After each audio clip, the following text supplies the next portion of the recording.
My name is Charlotte Danciu. I am an attorney and I have a law practice that focuses on reproductive law as well as private adoption.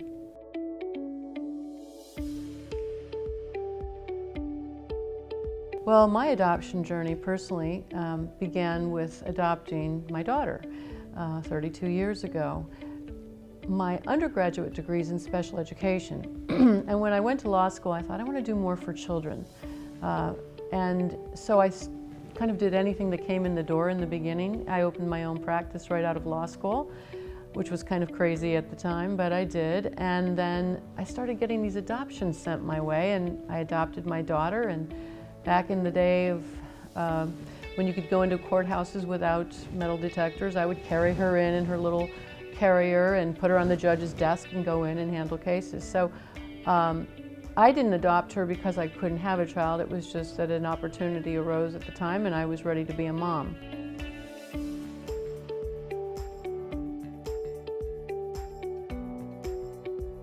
Adoption has changed tremendously from back then.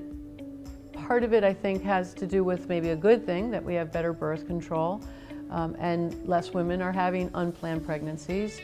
Part of it has to do with the fact that it is now socially acceptable to have a child out of wedlock, and there's no stigma attached to it as there was 10, 15, 20 years ago. A lot of teenagers, I'm not so sure it's a good idea, but they are keeping their babies because they have daycare centers in high schools and the celebrities are doing it, so they're doing it.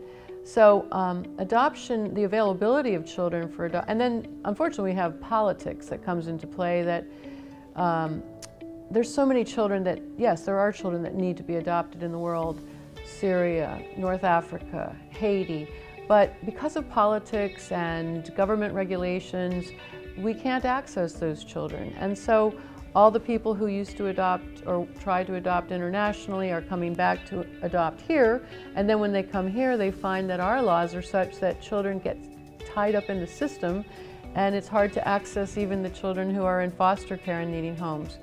So the adoptions really have decreased tremendously, and it's sad because we all know there are children that need homes. A lot of the children now that are available, unfortunately, we have the epidemic of drugs, and so many children are born drug addicted. The good news is, as I see these children getting older, once they've recovered and they're in the loving, nurturing home of an adoptive family, they appear to be doing fine. And I tell people that are adopting, if you're an adventurous spirit, go ahead and adopt. Oftentimes you don't know with your own children whether they're going to develop autism. Even if a mom doesn't drink a Diet Coke her entire pregnancy, her child could still be born and then develop autism. But you just don't know with adoption, and you have to go in with your eyes open. Adoption is a great thing. I'm really happy nowadays, thanks again to the celebrities in a positive way, that we're doing a lot of transracial adoptions that never seemed to happen 10 years ago. People are, open to loving a child regardless of the color of their skin. And so that's really been wonderful.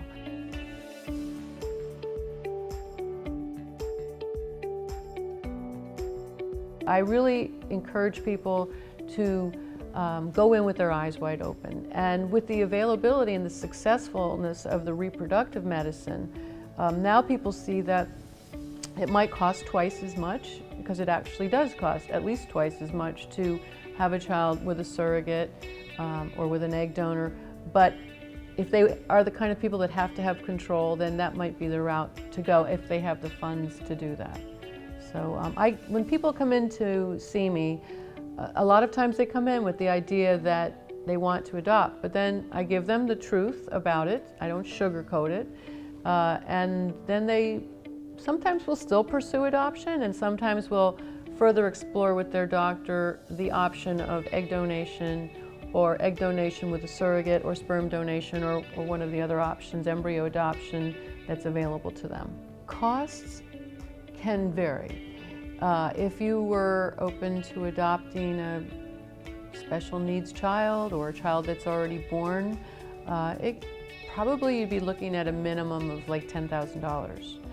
If you are looking for a newborn and you get involved with adoption and you're supporting a woman, because usually that's why she's doing the adoption, she has no place to live, she has no food, she has no medical care, you could be looking at an average of $40,000, $50,000, depending upon what stage of her pregnancy. And I'm not saying just to her, but to everything, the doctors, the lawyers' fees.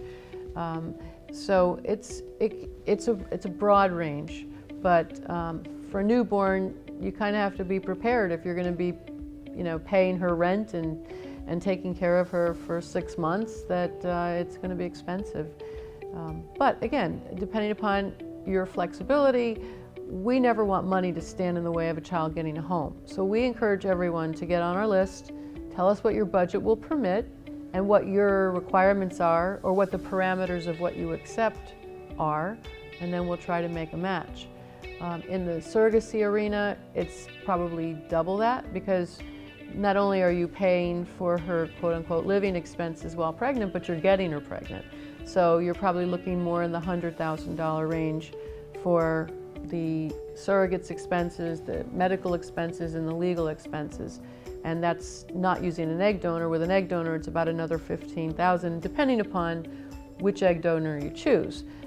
If you want the 5'11" runway model with the PhD, then they know that they can command a high amount of money. If you're comfortable, which I think, well, I shouldn't judge people, but I think you should be, with a healthy young college student that looks like your wife, then then it's going to be a $8,000 to $10,000 to $12,000 egg donation fee. So that's pretty much the cost. Now, I do tell people when they're like, wow, surrogacy is so much more expensive. If you draw the unlucky card of a child with psychiatric problems, you're going to be spending that extra $50,000 in psychiatric care when that kid becomes a teenager. And I do have people who come back to me and want me to open the files and see why, they had to put their child in a program for the emotionally disturbed in Utah or something. So, I try to help them to come to their right decision by analyzing all of that too. If they have the money to do it, unless they're really adopting because they always wanted to adopt to save a child in the world, that they should consider getting financing. Now, with adoption, there are different financing grants and funds and things out there. A lot of employers provide help with adoption, but there's not a lot available with the IVF, other than doctors are now doing sort of BOGO programs and stuff, for the couples with the surrogates, I hear.